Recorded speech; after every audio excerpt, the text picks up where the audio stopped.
छत्तीसगढ़ के जगदलपुर नगर निगम के बजट सत्र में सोमवार 30 मार्च को इस वर्ष 2,40,92,84,000 रुपए का बजट शहर के विकास के लिए पेश किया गया।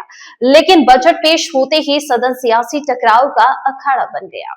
विपक्षी दल कांग्रेस ने बजट प्रक्रिया और उसकी विश्वसनीयता पर गंभीर सवाल खड़े करते हुए कहा कि नए बजट से पहले पिछले बजट का हिसाब जरूरी था ताकि जनता को वास्तविक स्थिति पता चल सके। नेता प्रतिपक्ष राजेश चौधरी ने आरोप लगाया कि भाजपा ने बहुमत के दम पर चर्चा को दबाते हुए सीधे बजट पेश किया और इसमें कोई नई योजना नहीं है, बल्कि यह पूरी तरह कॉपी पेस्ट दस्तावेज है जिसमें सिर्फ आंकड़ों का बदलाव किया गया है।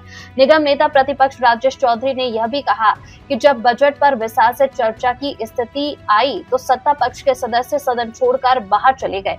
यह पहली बार हुआ। इसका सीधा मतलब है कि सत्ता पक्ष जवाबदेही से बच रहा है। उनका दावा है कि पिछले बजट की घोषणाओं का जमीन पर असर पूरी तरह से नगण्य है, जबकि जगदलपुर शहर की जनता आज भी सड़कों, पानी और सफाई जैसी मूलभूत समस्याओं से जूझ रही है। निगम का बजट हुआ पास। वहीं सत्ता पक्ष नगर निगम के महापौर संजय पांडे ने बजट का बचाव करते हुए इसे शहर के विकास का जरूरी दस्तावेज बताया।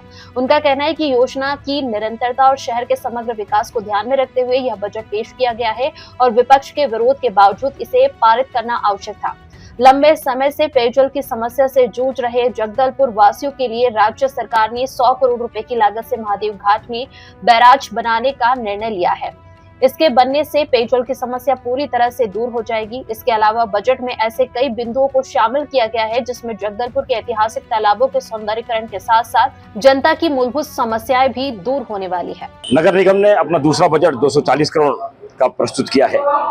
आपने देखा है कि 240 करोड़ में शहर की तमाम योजनाएं जो शहर की जनता जो चाहती है, क्योंकि जनता से इसमें बड़े पैमाने पर सुझाव लिया गया, आधुनिक इलेक्ट्रॉनिक और सोशल मीडिया का सहारा लिया गया, हमको बड़े पैमाने पर जनता के सुझाव भी प्राप्त हुए।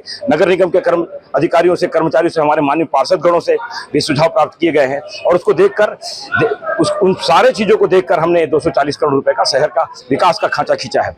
इसमें नगर निगम के जितने भी आयाम हैं, चाहे वो स्वच्छता का हो, चाहे वो पानी का हो, चाहे वो स्ट्रीट लाइट का हो, चाहे पार्कों का विकास का हो, चाहे मतलब तालाबों की सफाई का मामला हो, चाहे नवीन रोड बनाने का हो, चाहे वो जल भराव से उसकी मुक्ति पाने का विषय हो, चाहे MR रोड, नए मास्टर प्लान की रोड है उसको बनाने का हो, जितने भी हमारे संदर्भ में युवाओं के रोजगार के लिए, महिलाओं के रोजगार के लिए हमारा हम जो चौपाटी बनाते हैं उसके संदर्भ में व्यापक ढंग से निर्णय लिया गया है। पहली बार किसी नगर निगम में हम स्ट्रीट फूड जोन बनाने जा रहे हैं और 4 करोड़ का प्रावधान भी इसमें लिए हैं। निश्चित रूप से हम इसको करके भी अगले बजट में आपको दिखाएंगे।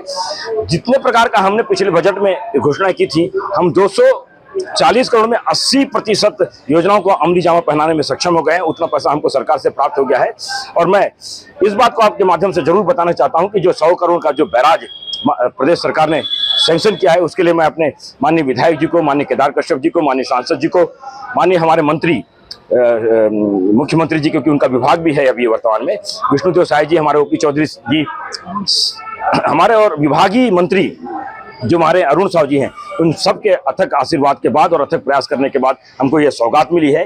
क्योंकि ये छोटी मोटी बात नहीं है।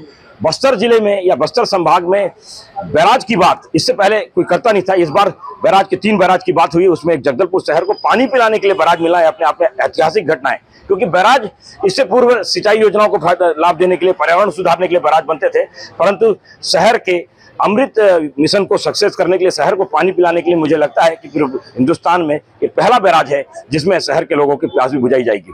क्योंकि आपने देखा होगा कि तमाम योजनाएं जमीन पर धीरे धीरे घसीटते हुए 9 साल तक चली। हमने प्रयास किया है अमृत योजना।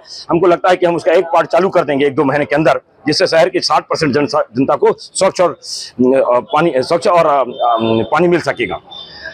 अगला जो काम है हम इसको आगे बढ़ाएंगे, परंतु बैराज अगर स्वीकृत नहीं होता है या इंद्रावती में पानी की स्थिति आप सब लोगों ने देखा है कि इस प्रकार से हो जाता है, अगर इंद्रावती का पानी सूख जाए तो निश्चित रूप से हमारे सामने, इस पूरे शहर के सामने एक बहुत बड़ा प्रश्न चिन्ह हो जाता है।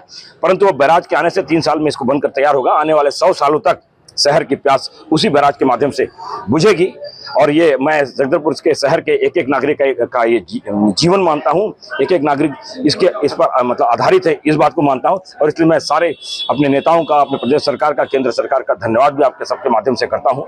हमने स्ट्रीट डॉग के संबंध में भी इसमें प्रावधान रखा है। हमने आवारा पशुओं के माध्यम से भी आवारा पशुओं को भी ठीक करने का इसमें प्रावधान रखा है। हमने नगर निगम का एक कार्यालय, नया कार्यालय बनाने का भी प्रावधान इसमें रखा है। मतलब 45 पॉइंट है और सारे मूलभूत के साथ साथ जो मतलब स्पेसिफिक चीज है उसको भी हम बना रहे हैं। आप देखेंगे बजट की काफी आप सबको अवेलेबल करा दी गई है, सारी चीजें हैं। देखिए, हमने सदन से आग्रह किया कि पुराने बजट में चर्चा हो और महापौर जी का जो बजट था, पहला बजट, उस पर क्या क्या कार्रवाई हुई, क्या नहीं हुई है। जो कार्रवाई हो गई उसका भी जनता को पता चल जाता, और जो कार्रवाई नहीं हुई है वो इस बजट में तो आना ही है। ये सोच के हमने उनसे चर्चा का आग्रह किया था, पर बहुमत की जिस प्रकार से दादागिरी आज सदन में दिखी है तो वो कहीं से न्याय संगत नहीं है। और हमने पूरा बजट जिस प्रकार से उन्होंने जबरन हमारे गर्भगृह में बैठ के मांग करने के बाद भी वो बजट को पढ़ते रहे, और हम बीच में उनको बताया भी कि ये रिपीट हो रहा है। और जब बजट को हम देखे, अब पूरा बजट पढ़ने के बाद आसंदी से हमें आग्रह किया गया कि आप जो चर्चा होगी पर आप अपने स्थान पर बैठिए। हम स्थान पर बैठे और बजट पर चर्चा हम चाह रहे हैं, परंतु बजट को देखें तो ये सिर्फ कॉपी पेस्ट है, सिर्फ धनराशि का जो आंकड़ा है ऊपर नीचे है, इसके अलावा कुछ नहीं है। इसलिए हमने बजट का विरोध किया, परंतु महापौर जी और आसंदी से लगातार आग्रह होने के बाद हमने एक चीज और देखा इसमें कि पहली बार सत्ता पक्ष जो है सदन छोड़ के भाग गए। बजट पर चर्चा करना पड़ेगा इसलिए सदन छोड़ के भाग गए। जनता का सवाल है, विपक्ष जनता के आवाज को मुखर करता है, इस प्रकार से सदन छोड़ के भागना कहीं तक न्याय संगत नहीं है। और क्योंकि पुराने बजट में महापौर जी ने किसी प्रकार का कोई कार्य नहीं किया, इसलिए वो सदन छोड़ के भागे थे, और बजट में इसे सिर्फ कॉपी पेस्ट किया गया है। क्योंकि कोई बच्चा अगर फेल हो जाए तो उसका पढ़ाई बंद नहीं करना चाहिए, उसे उसका मनोबल बढ़ाते हुए एक अवसर देना चाहिए। और क्योंकि पहले बजट को हमने नैतिकता के आधार पर अपना समर्थन दिया था, शहर की जनता का विकास की बात को लेकर हमने समर्थन दिया था, और वही विषय अभी दूसरे बजट में है, सिर्फ धनराशि का आंकड़ा है। इसलिए हमने शहर की जनता का और उसी बजट को रिपीट किया है करके सारे हमारे सदस्य जो है सर्वसम्मति से इस बजट को पास करने का आग्रह किया। लगातार सर्वसम्मति से पास करने की बात हम कर रहे हैं, पर सत्ता पक्ष के कुछ सदस्य जो है उस बात को चर्चा होने ही नहीं दे रहे थे। यह प्रमाणित करता है कि सत्ता पक्ष के लोगों को यह बजट जब पसंद नहीं आएगा तो विपक्ष को किस हिसाब से पसंद आएगा।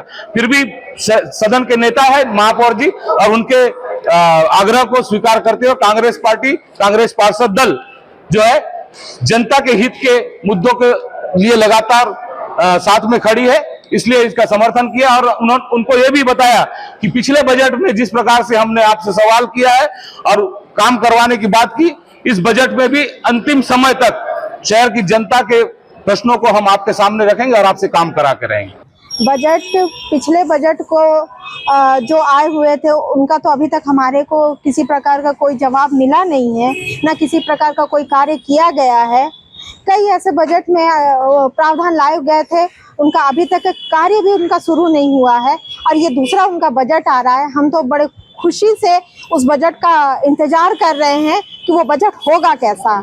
जिनका कार्य पहले कंप्लीट नहीं हो पाया है वो नया बजट लेके आ रहे हैं, तो ये तो हमारे लिए सोचने का विषय है।